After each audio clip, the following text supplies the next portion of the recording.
I wanted to start off with this view of 270, specifically at Olive, because this is what it's going to look like for any of you who head out the door in the next few minutes and take 270 northbound. You can see the flashing lights and all traffic is now over basically on the shoulder and in that right lane. So very slow speeds. You can still get onto 270 northbound from the Page Avenue extension.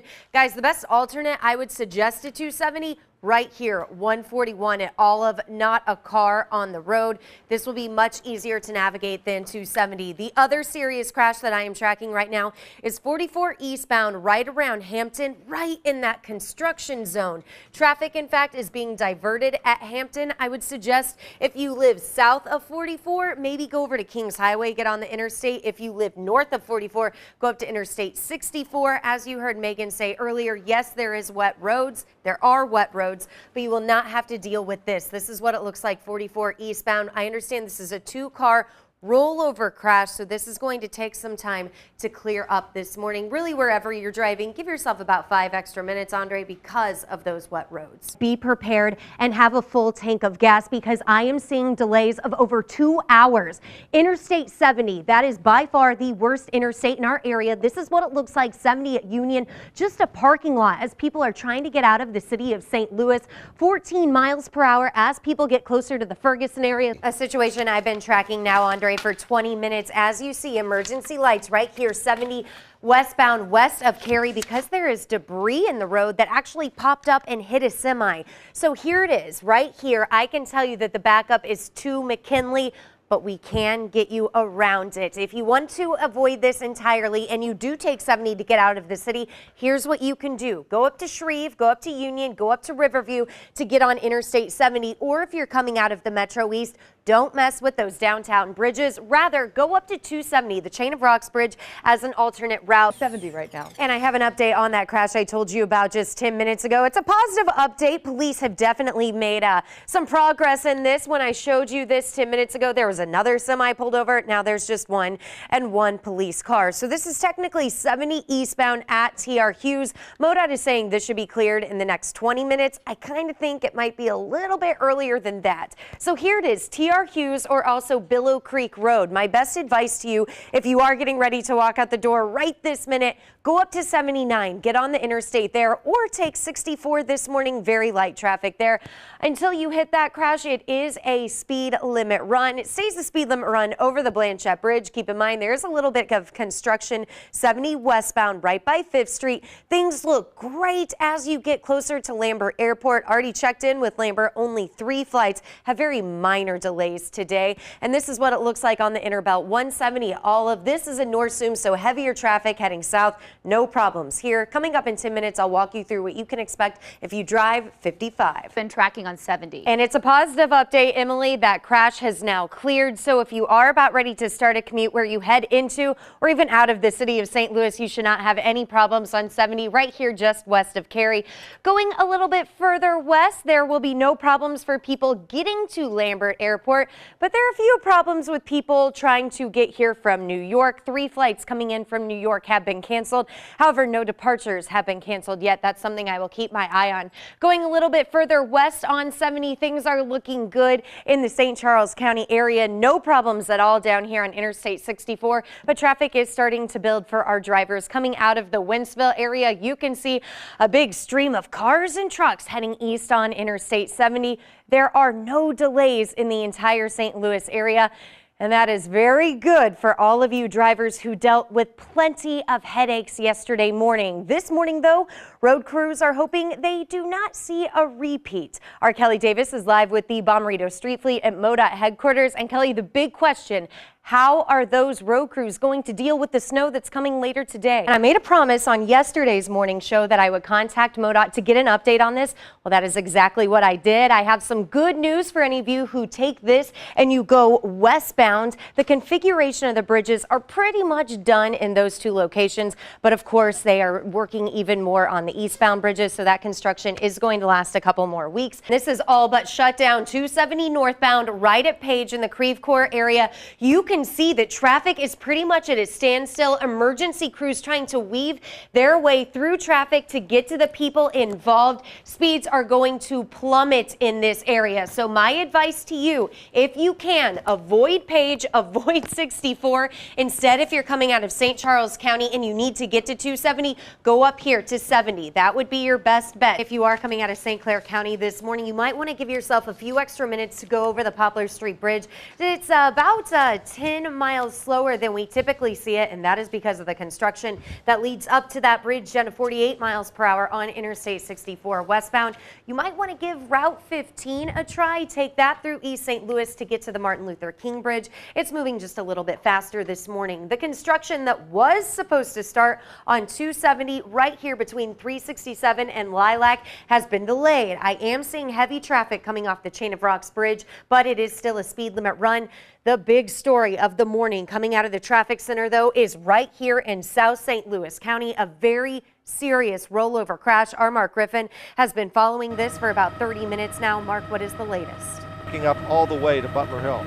And as you looked at that live look from Mark Griffin, you could see that people were entering the highway from 270. So if you typically take 270 to get onto Interstate 55 southbound, this will not have an impact on you. Delays of about 3 to 5 minutes on 55 northbound. And I really don't like the area that this is in because there's also construction. So if you look at the top of your screen, you can see the flashing lights. It's 270 eastbound going from the Ferguson area into more of the Spanish Lake area. So here it is. This is why I don't like it.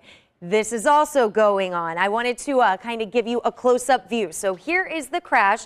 Then there is construction right here at 367 all the way through Lilac in both directions in the fast lane. So if you do take the Chain of Rocks Bridge, my best advice to you today, leave early. First off, it's Friday and we have a gorgeous sunrise happening, but also it's pretty clear right here. However, other parts of the St. Peters and O'Fallon area, not so much. There's definitely fog. So you just saw what it looks like at 370. Why don't we go west a little bit? 70 at Mid Rivers Mall. Soupy, gross. Can't even see the roadway, so give yourself plenty of time. If you are coming out of the Wentzville, Lake St. Louis, O'Fallon, and St. Peters area, consider this a traffic and a news report because you see a lot of emergency lights right here. News 4 has confirmed that there was a police pursuit that started in the city of St. Charles. Sounds like it went over the Blanchette Bridge, and this is where it ended on 70 eastbound. The good news, that suspect is in custody. We will continue to monitor this to figure out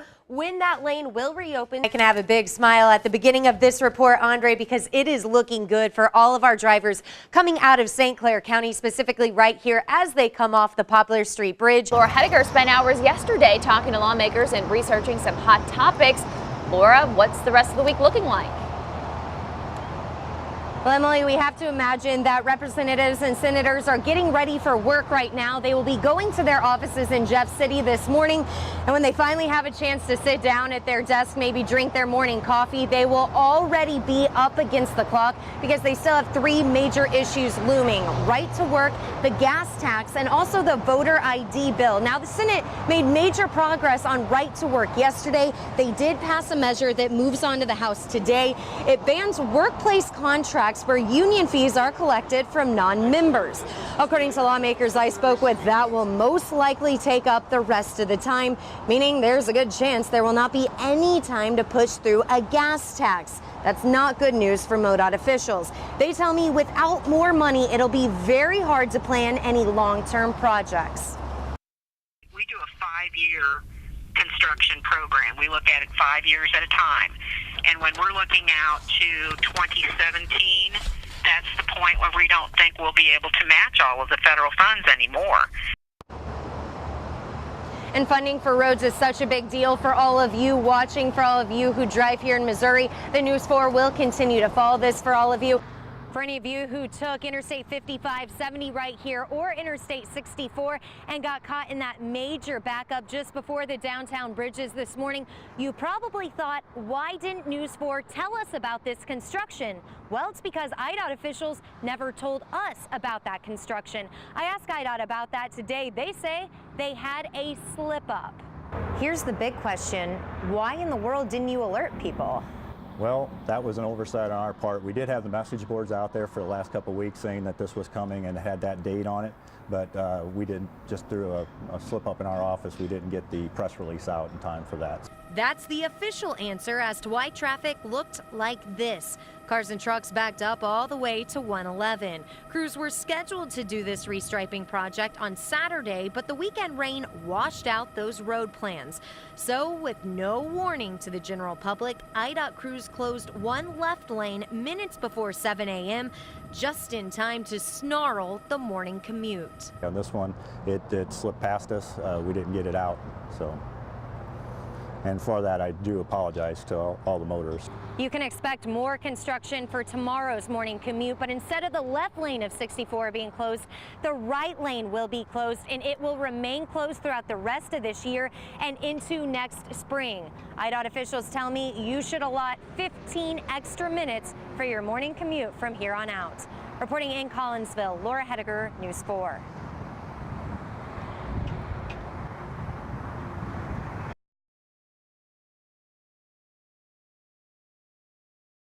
44 eastbound right at Kings Highway to Hampton will be closed throughout much of the morning commute, probably through all of News 4 this morning. Traffic is being diverted right here. 44 at Hampton, you see all lanes are closed right there. However, the rest of 44 is looking good. So if you only use the stretch of highways I can't make up, and this is one of them, I am hearing about a giant umbrella bouncing around on Interstate 55 and cars are swerving because of it. This is a live look, 55 at Lafayette. This is in Northzoom, so these people are heading north. These people are heading south. I went through all the cameras on 55, could not find that giant umbrella. However, a police officer contacted me about it, said that they had gotten quite a few calls. This is quite a spill. It is, because check it out, Steve. This yellow is corn. Now all over the place on Route 3. This is in the southbound lanes, but in just the last 10 minutes, one southbound lane and one northbound lane of Route 3 has reopened. Our Mark Griffin has been up above this scene in Sky Zoom 4 for at least 45 minutes now. So Mark, please walk us through what exactly happened.